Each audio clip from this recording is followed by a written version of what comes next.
हुआ मायरा का परिवार।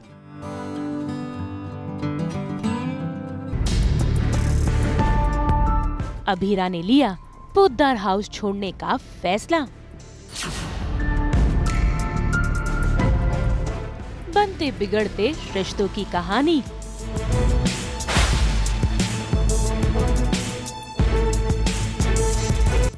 स्टार प्लस के सीरियल ये रिश्ता क्या कहलाता है में कोर्ट का फैसला आने के बाद अभीरा, विद्या और दादीसा तीनों ही पोद्दार हाउस लौट आए। और जरा देखिए तो कैसे ये इमोशनल मोमेंट सभी की आंखों में पानी ले आया।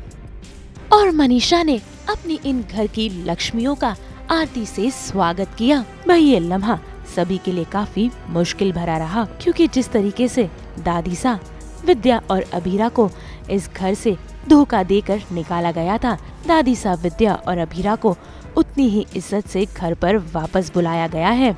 सभी परिवार वाले इमोशनल हो रहे हैं। वैसे इस इमोशनल भरे लम्हे में ट्विस्ट तो तब आएगा जब अभीरा सुनाएगी अपना फैसला।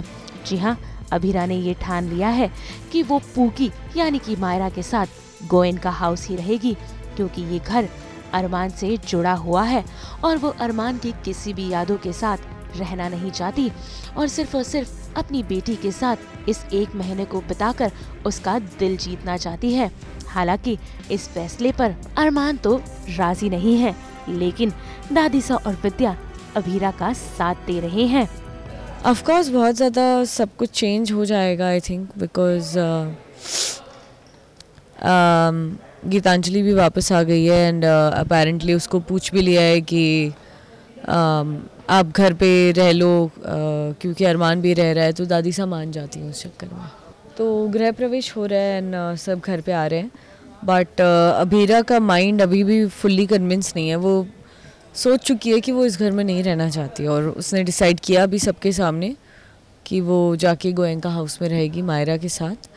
और उसने इस बारे में अलग से बात कर ली दादीसा एंड माँ से, बिकॉज़ वही दोनों मैटर करते हैं जिनको इस डिसीजन के बारे में पता होना चाहिए, क्योंकि उनको बहुत ज़्यादा हर्ट होगा कि हम तीनों वापस आ रहे हैं, उसमें से तुम और मायरा नहीं आ रहे हो।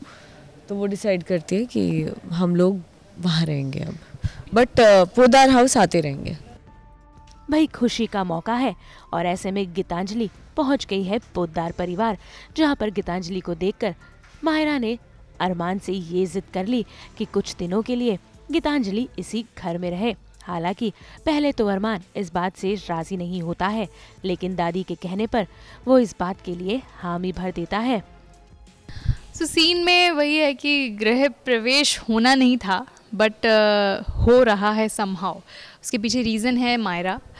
गीतांजलि वहाँ पे सिर्फ अरमान को लेने आती है कि अरमान मैं कैब लेके आई हूँ, हम लोग चलते हैं माउंट आबू वापस। एंड देन मायरा जो है वो रोक लेती है। वो कहती है कि पापा भी यहीं रुक रहे हैं, इतने सालों से हम गीतू के घर में रुक रहे थे, आज गीतू हमारे घर में रह सकती हैं, तो let's make her stay here.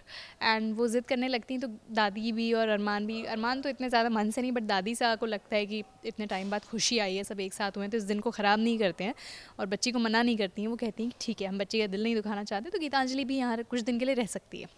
तो अब वो यहाँ आ गई हैं और अभीरा वहाँ से एग्ज़िट कर रही हैं। तो वो बड़ा ड्रामेटिक सा सीन है कि अभीरा एग्ज़िट कर रही है, गीतांजलि एंटर कर रही हैं, दोनों के बीच में टशन है, बिकॉज़ वो 1 महीने वाली बात भी उनके दिमाग में रिवॉल्व कर रही है कि 1 महीने में मायरा किसको माँ मानती है, किसको एक्सेप्ट करती है।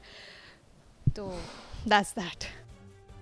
इन सभी के बीच वही संजय ने भी दादीसा के लौटने पर उनसे माफी मांगी कि किस तरीके से उन्होंने अपने बेटे का साथ देकर उन्हें धोखा दिया है। हालांकि संजय का मिजाज तो बदल गया है, लेकिन कृष के तेवर अभी भी जारी है। उसने तो फिर एक बार दादीसा को खूब खरी खोटी सुनाई। हालांकि इन सब ड्रामों के बाद अभीरा अपनी बेटी का हाथ पकड़कर इस घर से निकल रही है और उसका सामना हो गया है गीतांजलि से। भाई अब ये दोनों माओ के बीच किसकी जीत होगी और किसकी हार होगी, ये तो 1 महीने के आने वाले सफर में तय होगा। मुंबई से कुणाल उपाध्याय के साथ ब्यूरो रिपोर्ट। भगवान शिव अपनी कृपा दृष्टि और अपना आशीर्वाद हम सब पर बनाए रखे। हम तो इसी तरह लेकर आएंगे आपके लिए 24/7 एंटरटेनमेंट की गुड न्यूज़। तो अगर आपको ये वीडियो पसंद आया है, आप इसे लाइक करें, कमेंट देके अपनी राय ज़रूर दें। ऐसे ही एक्सक्लूसिव कंटेंट के लिए हमारे चैनल को सब्सक्राइब ज़रूर करें। अगर आप यही वीडियो फेसबुक पर देख रहे हैं तो हमारे फेसबुक पेज को भी फॉलो करें। नाम तो आप सब जानते ही हैं, सास बहू और बेटियाँ।